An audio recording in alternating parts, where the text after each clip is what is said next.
You're listening to Talking to Teens, where we speak with leading experts from a variety of disciplines about the art and science of parenting teenagers. I'm your host, Andy Earle.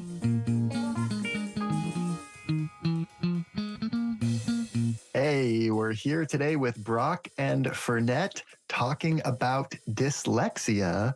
They are leading experts in the field of dyslexia and co-founders of the nonprofit Dyslexic Advantage and the social purpose corporation neurolearning.com.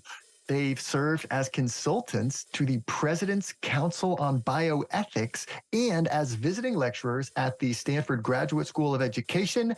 The first edition of their book, The Dyslexic Advantage, was an international bestseller, and the revised and updated second edition is out now. Really excited to speak with Brock and Fernette about dyslexia and about learning disabilities in general. We are going to see that many of the things that we consider to be problems in the way that kids learn are actually hidden advantages. We might think about things like dyslexia and ADHD as learning disabilities or things that need to be treated or figured out. But actually, Brock and Fernette go into some research in this book showing that people with dyslexia actually surpass people without dyslexia in a number of key areas. And the answer might not be that we need to fix our kids or treat their dyslexia, but maybe we just need to help them understand the way that their brains work differently. We're going to get into all that and a whole lot more on the show today with Brock and Fernette, authors of The Dyslexic Advantage. Thank you so much for coming on Talking to Teens. Thanks for having us. Yeah, thanks. Wow, really big book that you've got here on a huge topic, Dyslexic Advantage. It's called Unlocking the Hidden Potential of the Dyslexic Brain. So interesting. Talk to me a little about where this came from or why a book on dyslexia and what was kind of the lead up to this coming out.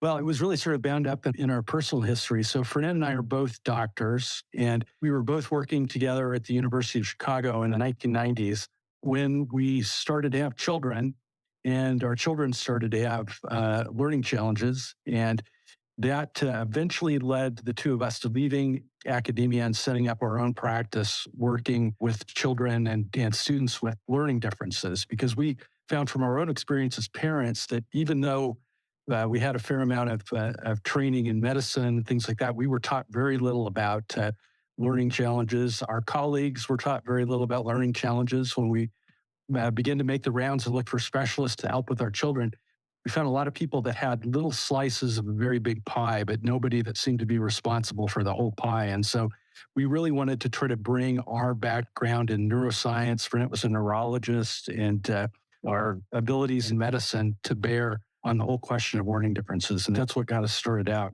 So since the early 2000s, we've been working on learning issues exclusively. And over the course of the first 10 years or so, we began to focus more and more on dyslexia, because what fascinated us about dyslexic individuals and families was that they not only came with the same challenges, but they came with repeating patterns of strengths. And noticing those strengths was what led us to writing the first edition of this book, Dyslexic Advantage, in 2011. I love that. I think that's such a powerful thing that you do in this book. And we talk about learning disabilities, but what you really point out a lot is the ways that the dyslexic brain has advantages, so has strengths, and you break down these 4 categories of ways that the dyslexic brain has a jump start or advantages in a lot of areas, which really, I thought is really cool. You point out kind of early in the book a relationship between dyslexia and talent. And I think that's interesting because it's so much of it we associate with it as struggle. You know, I think of dyslexia, I think of, hard to read, having trouble, slower learning things in school and stuff like that. Yeah, it's, but it's very much the sort of situation that, a super tall basketball player finds himself in, where they have a disadvantage in the right seats yeah at school. yeah Right. Yeah, I don't fit in these little chairs. It's not working for me. yeah or getting into a car or whatever, but your advantage comes on the court. And it's the same way with dyslexia, that we think it's much more accurate to view the dyslexic mind as specialized rather than active. So it's oriented for a different set of strengths.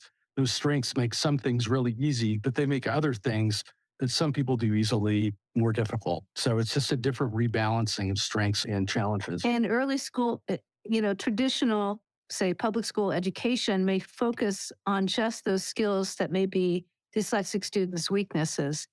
Exactly. Yeah, it's like we're shining the spotlight on these certain things as the measure of how smart you are or good you are and at learning or whatever. And they happen to be just a small slice.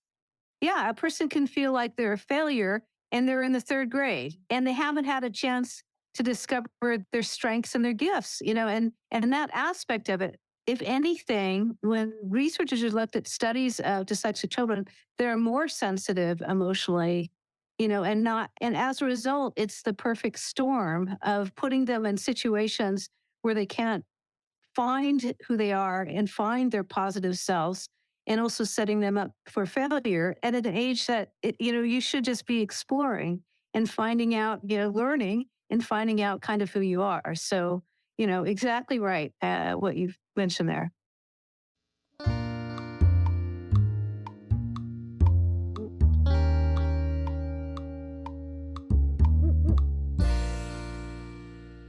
What is the relationship between talent and dyslexia?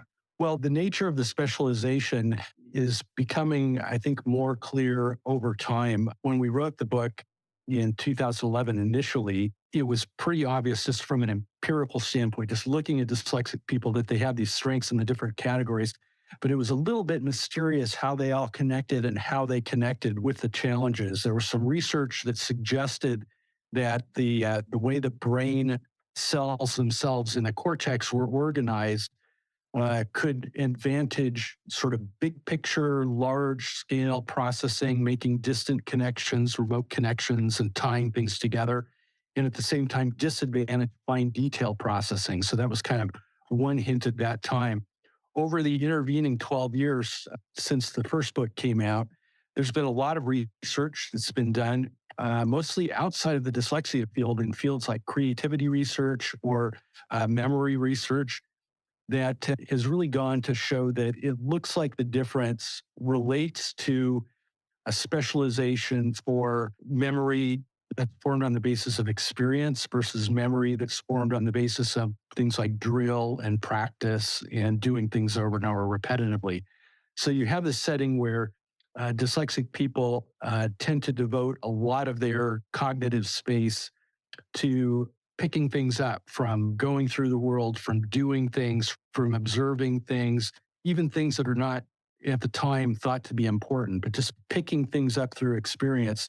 But they tend to learn less well from practicing things over and over again and becoming automatic with things. So this different specialization makes, for example, things like creativity or coming up with a new way of doing something easier.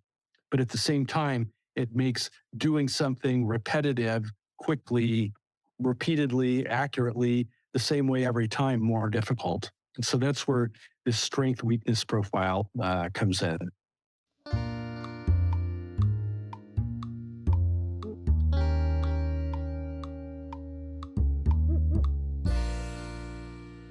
I thought that was so interesting. And you talk in the book about the transition from right brain to left brain, or as we're learning skills, how the more that we practice something, the way that it actually is showing up in our brain is different, or that it's getting processed is.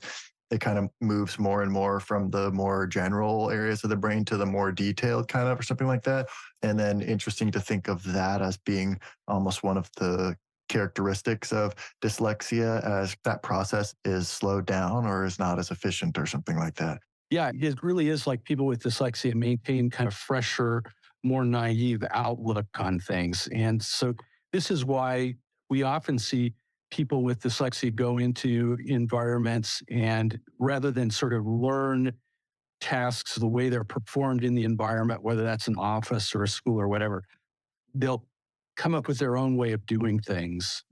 They'll devise a new way of doing it. So a lot of the innovation that takes place in old environments takes place from people with dyslexia, and a lot of ADHD people share the same trait where they'll kind of reconceptualize how to do things. That the when you look simply at the level of words, automation and automaton, robotic, really are the kind of the same root. And it's great to be able to automate skills from the standpoint of not having to use a bunch of cognitive space to do things over and over again. But the downside of it is very apparent as well. Once you turn something into an automatic function, you no longer have cognitive access to it, and you're not paying attention to what you're doing anymore.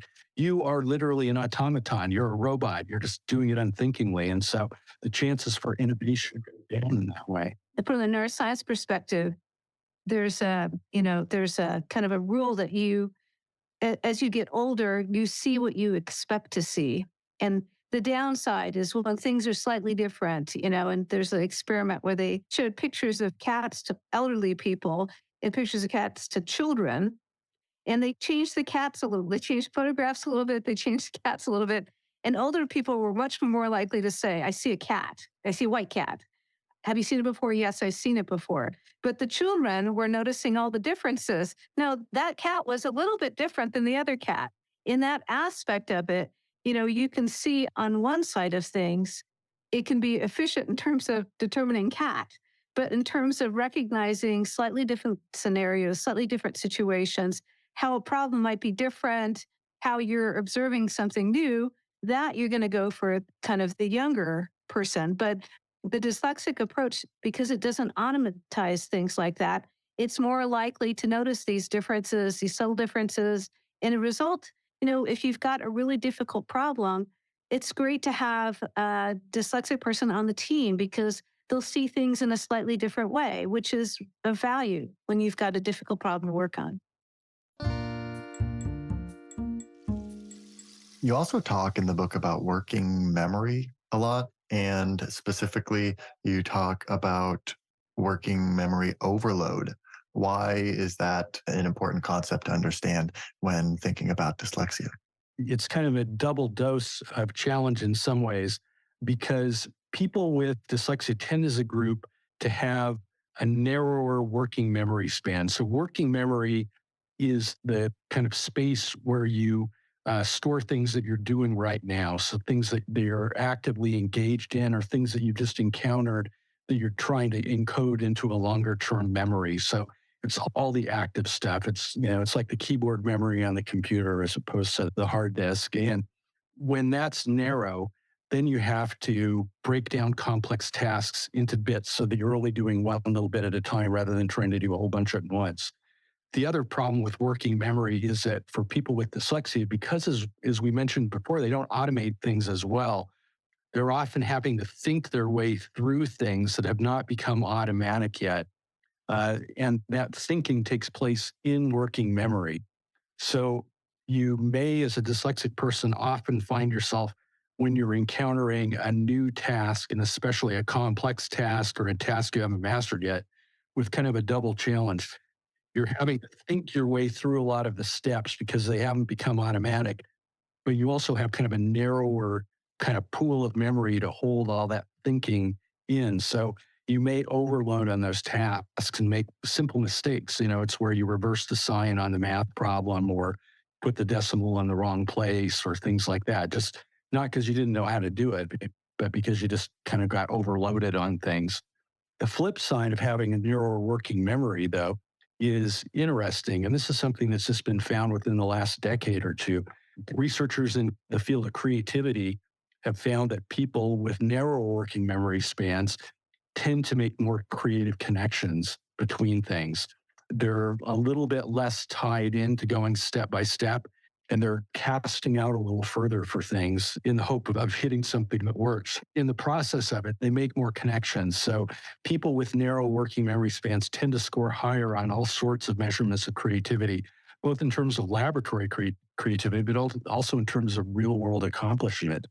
And, even studies where they looked at relatively accomplished people, like graduates from Harvard University. There was one study that looked basically at memory functions sort of correlated with working memory. And they found that the low working memory people tended in the course of their life to have much higher creative accomplishment. They had more patents, more copyright, That crazy. started more businesses, did more interesting creative things. The people that had very strong working memory and were really organized were very successful, but they tended to be successful in very conventional ways. And they achieved high posts in organizations and things like that, but they didn't go out and start their own business. So There's a difference between working memory and also long-term memory because, that it's not as if, it's a person with, can't store anything, can't remember anything. The information goes in, goes out. But actually, it's stored in the brain as like a little light tie so that it can be associated with something later on and brought out later. And that's the key. A lot of times when you see people's profile, and it's a little familiar to me personally, when you see people with a profile, it's they say, "Oh, I've got a terrible memory," or something like that. I can't, too much comes in at once. It's just overwhelming, overloaded, things like that. However, they seem to know a lot. They seem to know a lot of it. They have little factoids, little bitlets, and they put things together in interesting ways. And that's because there's a difference between this short working memory and this long-term memory. And the fact that there might be some more flexibility with moving around the bits of information and grouping it this way or grouping it that way, making an analogy or something like that. And that can lead to creativity. And other lines of evidence too show that there's some need for the brain to take in information and forget it. There's a benefit to doing some of the forgetting when you're trying to just remember that little trace of what was interesting about it, as opposed to all the details. And that might be one aspect too. If it's an efficient memory that actually knows what to forget. Yeah, yeah, that doesn't get like too focused on the details or get lost in the weeds and lose track of really the big picture. Because it strikes me that a lot of what your guys are talking about in this book is that a lot of the advantages with the dyslexic brain come from those situations almost where it's hard to look at the big picture, or the more kind of complex or moving parts or large system that the situation gets that we're trying to think through or understand, the more it's actually impossible to like understand all the details, and the more you have to kind of look at it from the big picture perspective. And for instance, there's some interesting research in the book on 2D versus 3D skills. So, how is that related to what we're talking about with dyslexia and processing? yeah, it's a pretty fascinating area. And there is, you know, in some quarters, mythology about dyslexic spatial ability that, dyslexic people are just good at spatial things sort of in general. And it's important to recognize that they're better at some things and not as good at other things. And it really sort of breaks down in one way on this kind of 2D versus 3D kind of axis or comparison.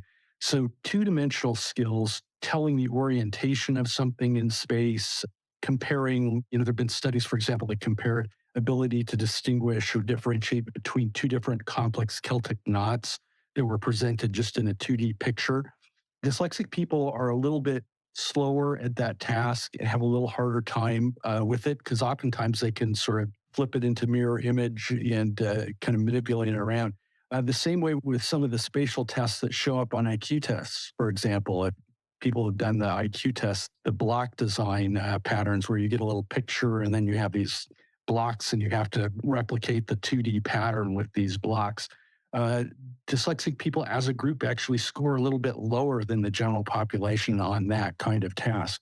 But when you get into three-dimensional tasks, dyslexic people do better at that. We talked about a study that's been replicated now 3 different times, looking at impossible figures. So the kind of figures that Escher drew, for example. Dyslexic people are much quicker at differentiating between items that you could actually create in the real world versus items that you couldn't because they're impossible in that way.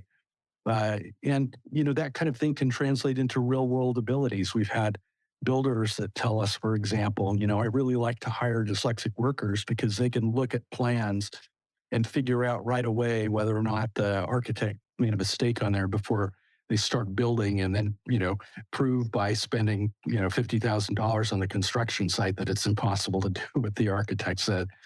And so the ability to kind of translate 2D into 3D is a dyslexic skill, but comparing 2D with 2D, for example, is difficult for many people with dyslexia. It also strikes me that it's not a skill that is so common or rewarded in our school system. And there's an interesting section in the book here on page 107 talking about creative potential and how children with dyslexia often display their creative potential quite clearly outside of the classroom and their desires to build, experiment, draw, and create. And that a toy is never just a toy, nor a drawing just a doodle. These activities provide a window into their future, and also a call to action that really it can be really detrimental to not recognize these things as parents or guardians to children who are displaying these types of talents. So I wonder if you could talk a little bit about that, or, especially if you have a child who's struggling in school, but you do see some evidence of really, creativity in activities outside of the classroom. How would you handle that or respond to that? And it comes up all the time. And currently, it's about 3 out of 4 students estimated that are dyslexic that are not identified. So it's currently, a mess in many schools because they're not identified. They might, they're, some of the ones who are gifted and also dyslexic, they're not failing enough to get intervention, but they're not successful enough to get into gifted classes. And they're stuck in this kind of limbo zone where they aren't getting really the appropriate education for their strengths as well as their weaknesses. It's a huge problem, and there is a mismatch with traditional schooling and many dyslexic students. So, the more that parents can learn about this, the better, because often we like comprehensive testing whenever possible. The screening is very important, of course, but also if you have a suspicion that dyslexia is at play, if you can get IQ testing, it identifies often some of their strengths. I mean, not all of them, but some of their strengths. And also, parents should be aware the glimmer of inside their abilities that they notice at home or, outside the classroom, those are likely very real and they may need to be nurtured, and may point the way to their success in life. But the school might be an oppressive environment if it's not a good match between the teacher and the student. There are some wonderful teachers in school and also more that are learning more about dyslexia, but it can be a difficult, very difficult time. And so recognizing these strengths, often advocating for a student to be in a classroom where they have adequate intellectual challenge, for instance, and have accommodations and may still be able to get interventions. That's what needs to happen. If they have a free and appropriate education, you've got to look at their strengths. And so sometimes we have students in gifted classrooms with accommodations and they might have pullouts or they might have tutoring after school or something like that. And you're trying to look at the whole child. What's the best fit that gives them? They can look forward to going to school. They can learn new things at school, and they also can get support where they need support. Yeah, and one thing I would add too is that it's really helpful to familiarize yourself with the kinds of careers and things that we talk about in the book as being sort of dyslexia rich careers in terms of areas where a lot of people with dyslexia go, because a lot of the things that people do in those careers are things that are not kind of part of the central academic curriculum in, second, third, fourth grade. And recognizing how a child's future strengths might show up as a 7 or 8 or 9 year old can take a lot of insight. It takes a lot of thinking about what adults do all day. So, for example, people that are in sales, people that are in counseling, people that run podcasts, or or journalists or whatever, talking to people all day. The 7 or 8 year old who's having a hard time staying quiet in class because they want to keep asking other people what their experience is with the test question or whatever else. very well may grow up to have a super successful career by talking all day. And that's one that we hear all the time. And, the same with the kids who just want to, sketch on their papers, little drawings and stuff, rather than just answer the questions in words. They may become designers or architects or whatever. And it's just the strengths can show up between the cracks because we're not giving them places to express those talents and abilities. We're here with Brock and Fernette, authors of the Dyslexic Advantage, talking about learning disabilities in teens and some ways that learning disabilities can actually be helpful to our kids. And we're not done yet. Here's a look at what's coming up in the second half of the show. You recognize that a lot of times the dysfunction that you see and the mismatches that you see in environments like elementary school and middle school and high school can be interpreted not simply as problems with the thinkers, but as dysfunctional environments that are creating dysfunction. If the shoe is giving the foot blisters, it's not a fault of the foot, it's a fault of the shoe, and the school is like the shoe. We're putting these kids in a shoe that doesn't fit them and they're getting blisters and we're blaming their feet. It's not a good way of thinking about the problem. In the process of learning from experience, learning from the world, basically everything starts out as kind of a tracing of experience. So that's your first form of memory, as an experience-based memory. People that are good at automating things over time, they begin to collect things that are similar to each other and then combine those into sort of aggregate abstract memories. Instead of thinking about this cat, that cat, the other cat, you think about cats in general and all the common features of them. So that's kind of the transition between episodic memory and semantic memory, or memory for concepts or definitions.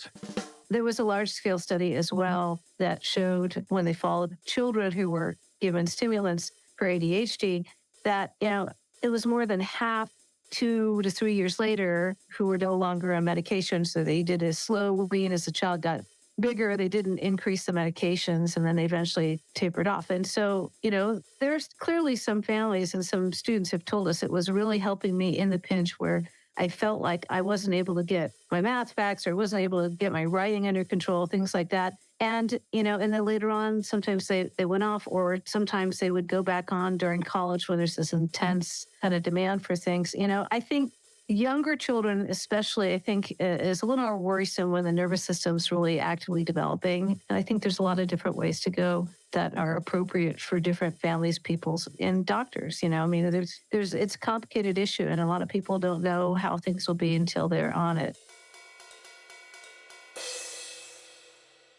Some researchers took two groups of students. One group were dyslexic students, the other non-dyslexic students, and had them navigate through an architectural 3D rendering on a computer. And they told them that they wanted them to look for an orange truck. And then after the simulation was over, they asked the students two things, neither of which was something they told them that they were going to be responsible for doing. The task was find the orange truck. The question now was, where was the blue mouse? And also, can you take architectural blocks and rebuild the environment that you walked through in 3 dimensions? And the dyslexic students did better at both of those tasks. They noticed things that nobody told them that they were responsible for learning. Want to hear the full interview? Sign up for a subscription today. You get access to all the interviews I've conducted, as well as new episodes weeks before the general public. It's completely affordable, and your subscription helps support the work we do here at Talking to Teens. Thanks for listening. I'll see you next time.